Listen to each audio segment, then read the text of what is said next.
जय शिवराय मित्रांनो तुमच्या कोर्टातील सुरू असलेल्या निकाल लागलेल्या एखाद्या केसची माहिती ऑनलाईन पद्धतीने कशी पाहायची हेच आजच्या व्हिडिओच्या माध्यमातून पाहण्याचा प्रयत्न करणार आहोत।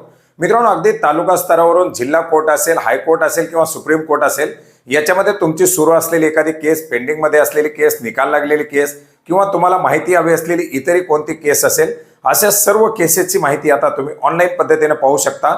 कोर्टाच्या माध्यमातून आता ई कोर्ट सर्व्हिसेसच्या माध्यमातून नागरिकांसाठी ही माहिती ऑनलाईन पद्धतीने पाहण्यासाठी उपलब्ध करून देण्यात आलेली आहे, ज्याच्यामध्ये तुम्ही मोबाईल ॲप्लिकेशनच्या माध्यमातून ई कोर्ट सर्व्हिसेसचं ॲप्लिकेशन डाउनलोड करून किंवा वेबसाईटच्या माध्यमातून सुद्धा ई कोर्ट सर्व्हिसेसच्या माध्यमातून ही माहिती पाहू शकता। याच्यासाठी तुम्हाला गुगलच्या माध्यमातून ई कोर्ट सर्व्हिसेस सर्च करायचं आहे। ecourts.gov.in हे संकेतस्थळ आहे। याच्यावरती आपल्याला क्लिक केल्यानंतर ई कोर्ट सर्व्हिसेसची वेबसाईट या ठिकाणी खुलणार आहे। याच्यामध्ये आपण पाहू शकता कोर्टाच्या केसेस संदर्भातील जी काही माहिती आहे ती पूर्ण माहिती या ठिकाणी दाखवली जाते। आणि याच्याच खाली स्क्रॉल केल्यानंतर आपण पाहू शकता हायकोर्ट असेल, सुप्रीम कोर्ट असेल, डिस्ट्रिक्ट कोर्ट असेल, अशा वेगवेगळ्या कोर्टाचे जे ऑप्शन आहेत ते ऑप्शन याच्यामध्ये दाखवले जात आहेत। आता डिस्ट्रिक्ट कोर्टाचे आपल्याला केसेस पाहिजे, तर आपल्याला डिस्ट्रिक्ट कोर्टमध्ये सुद्धा दोन ऑप्शन आहेत आणि या दोन्ही ऑप्शन आपण या ठिकाणी पाहण्याचा प्रयत्न करणार आहोत। याच्यामध्ये पहिल्या ऑप्शनवरती आपण या ठिकाणी क्लिक केल्यानंतर पाहू शकता आपल्यासमोर एक पेज खुलणार आहे, ज्याच्यामध्ये सर्वात प्रथम आपल्याला आपला जो केसचा नंबर आहे तो केसचा नंबर टाकून माहिती पाहण्यासाठीची ऑप्शन दिली जाईल। याच्यामध्ये आपल्याला लेफ्ट साईडला ऑप्शन दिलेली आहे केस स्टेटसची। या केस स्टेटसवरती क्लिक करून सुद्धा आपण वेगवेगळ्या ऑप्शनच्या माध्यमातून सुद्धा आपल्या केसची स्टेटस पाहू शकता। आणि जर आपल्याकडे केस नंबर असेल तर तो केस नंबर एंटर करून आपल्या केसची पर्टिक्युलर माहिती आपण या ठिकाणी पाहू शकता। केस स्टेटसवरती क्लिक केल्यानंतर आपल्यासमोर एक पेज खुलेल, ज्याच्यामध्ये सर्वात प्रथम आपल्याला राज्य निवडावं लागणार आहे। राज्य निवडल्यानंतर आपल्याला पुढे जिल्हा निवडण्याचे ऑप्शन येईल। याच्यामधून जिल्हा निवडायचा आहे आणि जिल्हा निवडल्यानंतर त्या जिल्ह्याच्या अंतर्गत असलेले जे कोर्ट आहेत, डिस्ट्रिक्ट कोर्ट असतील किंवा तालुका कोर्ट असतील, ते सर्व कोर्ट आपल्याला याच्यामध्ये दाखवले जातील आणि आपल्याला ज्या कोर्टची माहिती पाहिजे ते कोर्ट याच्यामध्ये सिलेक्ट करायचे। याच्यानंतर पार्टीच्या नावानुसार, केसच्या नंबरनुसार, फायलिंग नंबर असेल, ॲडव्होकेटचं नाव असेल, FIR नंबर असेल किंवा ॲक्ट असेल, अशा वेगवेगळ्या प्रकारानुसार आपण याच्यामध्ये केसची माहिती शोधू शकतो। आता आपल्याकडे पार्टीचं नाव असेल तर आपण पार्टीचं नाव टाकू शकता, सर्वात सोपी ऑप्शन आहे।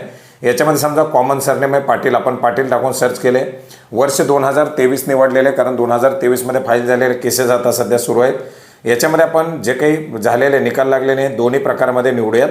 याच्यानंतर आपल्याला खाली एक कॅप्चा कोड दिलेला आहे, तो कॅप्चा कोड आहे तसा पाहून एंटर करायचा आहे आणि खाली गो नावाची ऑप्शन दिलेली आहे, गोवरती क्लिक करायचे आहे।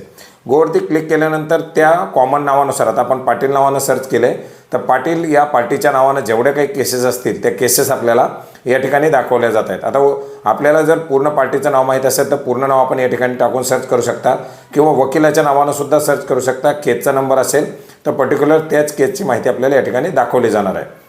आता या सर्व केसेसची माहिती दाखवली जाते। त्याच्यापुढे व्ह्यूवरती क्लिक केल्यानंतर पर्टिक्युलर त्या केसबद्दलची माहिती आपल्याला दाखवली जाईल। केसचा नंबर आपण पाहू शकता, कोणाची केस आहे, कोणाविरुद्ध केस आहे, कधी या ठिकाणी केलेली केस आहे आणि याची नेक्स्ट हिअरिंग काय आहे, त्याचे वेळोवेळी दिलेले निकाल असतील किंवा त्याचे झालेले हिअरिंग असतील, हे सर्व आपल्याला या ठिकाणी पाहता येणार आहे। तर याच्या व्यतिरिक्त जर आपल्याला माहिती नसेल तर आपण या ठिकाणी वकिलाचं नाव माहीत असेल तर त्याच्यानुसार वगैरे आपण पाहू शकता।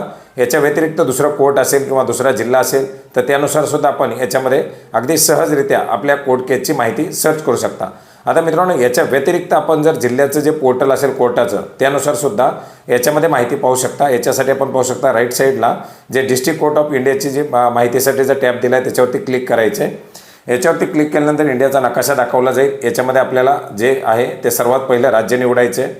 राज्य निवडल्यानंतर आपल्याला याच्यानंतर पुन्हा राज्याचा नकाशा दाखवला जाईल, त्याची माहिती दाखवली जाईल।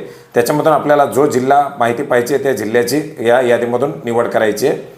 जिल्हा निवडल्यानंतर पुढे आपल्यासमोर एक पेज खुलेल, एक पोर्टल खुलेल, ज्याच्यामध्ये आपण पाहू शकता आता आपण अमरावती जिल्हा निवडलेला आहे तर डिस्ट्रिक्ट कोर्ट अमरावती जिल्ह्याचं जे काही कोर्टचं पोर्टल आहे ते दाखवलं जातं आहे। त्याच्यामध्ये इमारत असेल, जज कोण आहेत याच्याबद्दलची सर्व माहिती आपल्याला या ठिकाणी दाखवली जाते। आता याच्याच खाली आपण पाहू शकता एक ऑप्शन दिलेली आहे ई कोर्ट सर्व्हिसेसची। या केस स्टेटसच्या ऑप्शनवरती क्लिक करून सुद्धा आपण या केस सर्व्हिसेस पाहू शकता किंवा वरती सुद्धा आपल्याला एक सर्व्हिसेसच्या अंतर्गत केस स्टेटस नावाची ऑप्शन देण्यात आलेली आहे। याच्यामधून कुठलाही प्रकार निवडून आपण आपल्या केसची स्थिती पाहू शकता। आता उदाहरणार्थ आपण केस टाईप निवडल्यानंतर सुद्धा आपल्यासमोर एक पुढा पेज खुलणार आहे, ज्या पेजवरती आपण पाहू शकता पार्टीच्या नावानुसार असेल, FIR नंबरनुसार असेल, ॲडव्होकेटच्या नावानुसार असेल किंवा केसच्या नंबरनुसार असेल, आपण ही वेगवेगळ्या प्रकारानुसार माहिती पाहू शकता। याच्यामध्ये सुद्धा कोर्ट कॉम्प्लेक्स आपल्याला निवडायचं आहे। याच्यानंतर पेटिशनरच्या नावानुसार, रिस्पॉन्डंटच्या नावानुसार पाहणार आहोत आपण एक कॉमन नाव याच्यामध्ये टाकलेलं आहे। वर्ष निवडलेलं आहे, खाली एक कॅप्चा कोड दिलेला आहे, तो कॅप्चा कोड जसा आहे तसा पाहून एंटर केलेला आहे आणि याच्यामध्ये सर्च केल्यानंतर सुद्धा आपण पाहू शकता या पेजवरती सुद्धा आपण ज्याप्रमाणे पूर्वी केस फाइंड केल्या त्याचप्रमाणे केसचे पूर्ण माहिती आपल्याला याच्यामध्ये दाखवली जाणार आहे आणि प्रत्येक केसच्या पुढे आपल्याला व्ह्यू नावाची ऑप्शन दिलेली आहे, ज्याच्यामध्ये त्या केसबद्दलची सविस्तर अशी माहिती आपल्याला पाहता येणार आहे। याची आपल्याला काही प्रिंट काढायची असेल, याचा निकाल असेल, याची हिअरिंग काही झालेली असतील, अशा प्रकारे तुम्ही वेगवेगळ्या प्रकारानुसार आपल्या केसेसची माहिती याच्यामध्ये पाहू शकता। त्याच्या संबंधातील आलेले निकाल असतील, सध्याची स्थिती असेल, ही सर्व तुम्हाला या ठिकाणी पाहता येणार आहे। त्याची प्रिंट काढायची असेल तर तुम्ही प्रिंट सुद्धा काढू शकता।